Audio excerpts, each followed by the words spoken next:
Mas e aí, Lapa? Me conta um negócio. Essa diretriz de hipertensão realmente mudou? Mudou muito ou tá na mesma aí, só mudou os nomes? Pois é, Zé, teve. A gente sempre gosta de discutir as diretrizes europeias, né? Porque elas são bem organizadas, visualmente, elas são as mais bonitas, né? Na minha opinião.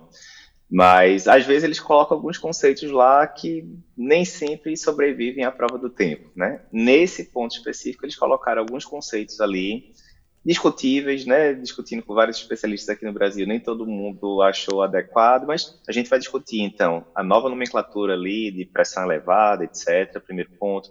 Vamos discutir também nessa parte de diagnóstico sobre investigação de hipertensão secundária, também teve algumas mudanças ali que alguns consideraram meio estranhas. E na parte de tratamento, essa parte aqui que vai ficar restrita para os nossos alunos lá no curso de consultório, também tem algumas coisas ali que simplificaram, por um lado, o raciocínio, né? Por outro, pode divergir um pouquinho das diretrizes brasileiras, enfim, início de medicação, alvo terapêutico, etc. A gente vai comentar tudo isso em detalhe nesse episódio. Está bem quente, lembrando que hipertensão é aquele tema que não é do cardio, é do médico de forma geral. Então, clínico, geriatra, nefro, endócrino, todo mundo tem que estar sabendo essas diretrizes novas, muita coisa boa para a gente discutir hoje. Cara, eu nem sou de reclamar isso, mas assim, a gente vê muito no consultório que, mesmo no consultório particular, convênio, que as outras especialidades não querem botar a mão no paciente que ele pertence justamente para, não, vou deixar isso pro cardio. Não, gente, isso é pro clínico, isso aqui é pro GO, que cuida de um monte de mulheres, né, que é o clínico da mulher, do geriatra. Gente, esse assunto aqui é um assunto que é quente para todo mundo mesmo. É obrigação de médico que mora no Brasil saber disso. Se você é patologista, talvez não precise tanto. Radiologista um pouco menos, mas você que tem contato com o paciente precisa saber desse tema e esse tema é quente e tem novidade aí. Bom, e esse Boa. começar pelo nome da diretriz, né, Lapa? Que antes era diretriz para o manejo da hipertensão e agora mudou para um outro nome, né? Pois é, Zé. Bem, aqui vamos botar já o conceito que foi um dos que deu mais, gerou mais auê ali, né, do pessoal em rede social e tal. A gente sabe que tem a classificação, por exemplo, que a SBC usa, né, que normalmente é, simplificando bastante, né, abaixo de 120 por 80 de pressão, pressão ótima, show, é bom você dizer isso para o paciente, na minha opinião, olha, tá ótima a sua pressão, aquela coisa. Beleza. Aí, de 120 a 130 de sistólica, né, 80 a 84 ali de diastólica ficaria a pressão normal. Depois, os valores intermediários até 140 por 90 ficaria pré-hipertensão, que é uma nomenclatura que eu gosto também, assim como pré-diabetes tal, mostra que a pessoa tem que atuar ali em alguma situação, porque senão vai terminar evoluindo, né, para uma doença propriamente dita. E o ponto de corte de hipertensão, que não mudou nessa diretriz, maior ou igual a 140 por 90. Lembrando que se a gente pegar as três diretrizes principais, brasileira, americana e a europeia, né, brasileiros e americanos, ou brasileiros e europeus há muito tempo mantêm o ponto de corte 140 por 90, as americanas, que já tem uns bons anos saíram, baixaram para 130 por 80, não temos novidades em relação a essa parte do diagnóstico de hipertensão nessa diretriz, continua a mesma coisa que era na anterior, a mesma coisa da brasileira e tal. Qual foi a mudança que teve nessa diretriz e que, inclusive, está aí no título, como você falou, né? Agora eles classificam os níveis de pressão em três níveis distintos, né? Então, pressão de consultório, para começar, para facilitar. Menor do que 120 por 70, ele coloca como pressão não elevada. Já comento daqui a pouquinho. Isso aí, para mim, fica meio estranho, mas ok. Maior ou igual a 140 por 90, hipertensão. Como todo mundo já está habituado, tranquilo. E nos valores intermediários ali, entre 120 por 70 e 139 por 89, né, ficaria essa categoria nova que ele chama de PA elevada. Daí o nome da diretriz ser sobre hipertensão e PA elevado e tal. As primeiras críticas que tem, né, Zé, em relação a essa questão do pessoal que está discutindo e tal. O que ele fala na diretriz de baixar os pontos de corte, né? De botar, por exemplo, 120 por 70. Entre vários motivos, ele coloca aquela questão da pressão. Não é uma coisa, né, Binária, né? dicotômica ou tricotômica, é uma 880, coisa né? que... Exato, exato. É uma coisa que vai subindo de pouquinho em pouquinho, já com níveis ali de 90 de sistólica ele coloca. Ou seja, o cara que tem 97 de sistólica já tem um risco maior do que o cara que tem 90. E por aí vai, primeiro ponto. E segundo ponto, já que existe isso, de fato, a pessoa que tem, por exemplo, um nível de 97 sistólica tem um risco maior do que um que tem 91, por exemplo, eles falam lá na diretriz que não faria tanto sentido você usar o termo pressão normal, ou ótimo que seja, se o risco já está começando a aumentar em níveis bem menores do que 120 por 70. Eu discordo um pouco, acho que é muito estranho. Imagina, você mede a pressão do paciente no consultório e dá 110 por 68, né? Aí o paciente, e aí, doutor, tá normal? Olha, sua pressão não está elevada.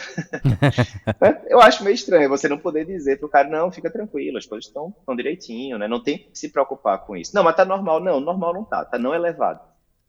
Exato. Nomenclatura importa, né? A Até porque gente, você não vai ter uma conduta nesse cara, provavelmente.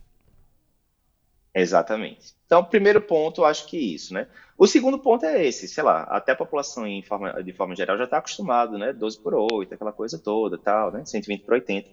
Então, você pegar um paciente que tem lá uma pressão 118 por 74, né? Que até, né, recentemente todo mundo considerava como ótimo. Você chegar e falar, olha, meu amigo, você tem agora uma pressão elevada. Não, doutor, é pressão alta, porque a maioria das pessoas, dos pacientes, não fala hipertensão, fala pressão alta, certo?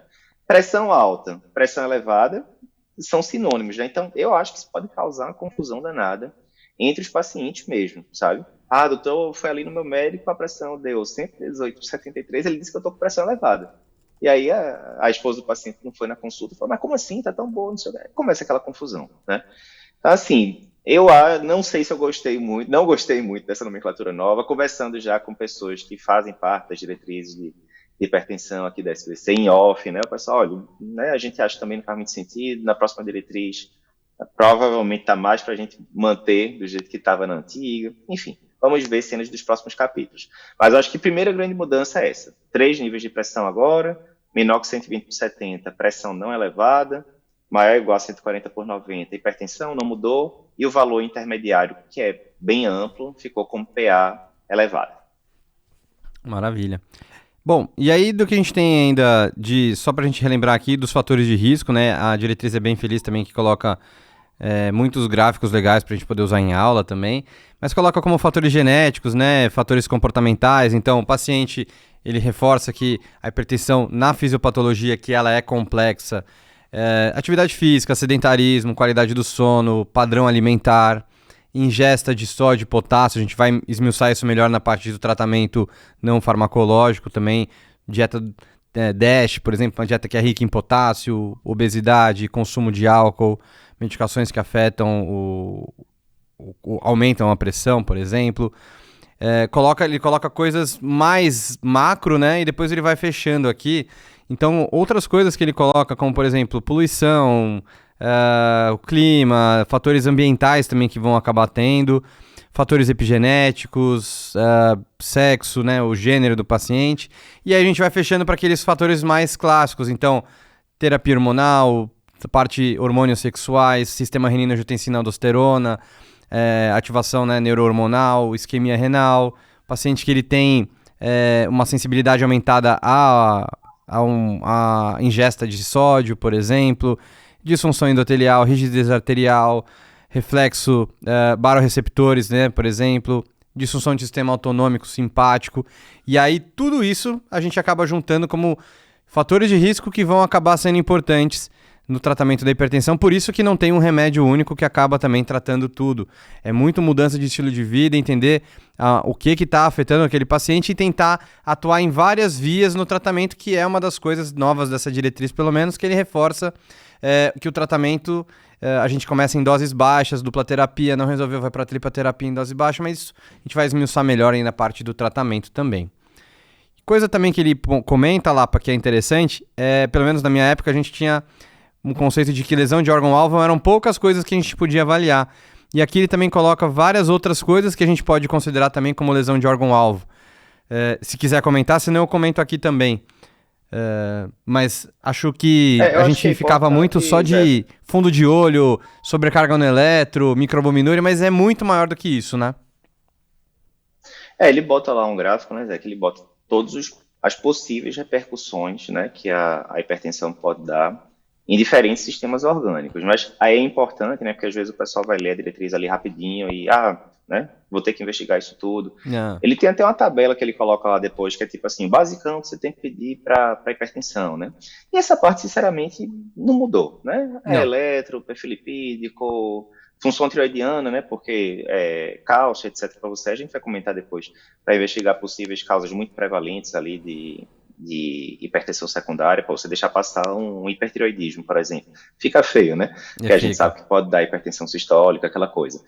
Mas não é para você sair atirando para todos os lados. Eu acho que talvez do pacotão geral que você tem que fazer de hipertensão, que é muito similar para o que tinha nas diretrizes prévias, eu acho que um ponto que muita gente esquece e que não deveria esquecer é a questão, além da função renal, a questão da relação albumina-creatinina em amostra isolada. A gente, inclusive, mostrou isso no Experience, né? Que se você pegar uma população grande de pacientes renais crônicos, sabidamente, 91% não tinha dosagem de relação albumina-creatinina. E isso num paciente sabidamente renal, né? Então, imagina a situação em pacientes hipertensos. Exatamente. Então, imagina em pacientes hipertensos que ainda não sabem ser nefropatas, né? Então, acho que a gente já gravou, né, vários episódios de síndrome cardio, renal metabólica, etc., né? Cada vez mais essa interação entre endócrino, cardio e nefro tá mais estreita, né? Até por causa das várias medicações que surgiram nos últimos anos que atuam nos 3 pilares. Então, acho que do geralzão, uma coisa que o pessoal esquece muito de pedir, porque ninguém vai esquecer de pedir, glicemia de jejum, glicada, perfil lipídico, né? Isso aí ninguém esquece. Mas relação albumina sobre creatinina, eu acho que é muito importante, lembrando que se passar de 30, né, a relação já sinal amarelo ali, né, para algum grau de nefropatia. Os outros exames, que óbvio, né, posso pedir eco para ver se tem HVE, posso medir ITB, posso até ver se tem placa em carótida, etc. Ele bota como opcional, você vai ter que avaliar caso a caso, aquela coisa toda, né? Mas importante o gráfico que ele coloca lá de todas as repercussões que a hipertensão pode ter nos diferentes sistemas orgânicos, para a gente lembrar que não é só uma pressãozinha aumentada, é um negócio que é uma doença sistêmica realmente, é a principal causa ali de nefropatia crônica, junto com diabetes, né? Principal causa de retinopatia, junto com diabetes, enfim, bocado de bronca, né? É isso. E eu vou só relembrar pro pessoal, então, glicemia de jejum e glicada, que a gente já tinha, perfil metabólico, então, colesterol total e frações de triglicerídeo, justamente para a gente ver o risco cardiovascular do paciente. Hemograma, pensando aí que é um paciente que pode ter uma polissemia vera, né? Uma hiperviscosidade levando a isso, enfim. Sódio e potássio, pensando em, por exemplo, Cushing, hiperaldo, outras doenças. Cálcio, pensando em hiperpara, TSH pensando em hipertireoidismo, até hipo também poderia aumentar um pouco a diastólica. Função renal com RAC, né, com relação à albumina-creatinina e um eletro de 12 derivações. Esse é o pacote básico que a gente vai acabar tendo aí. E isso não mudou.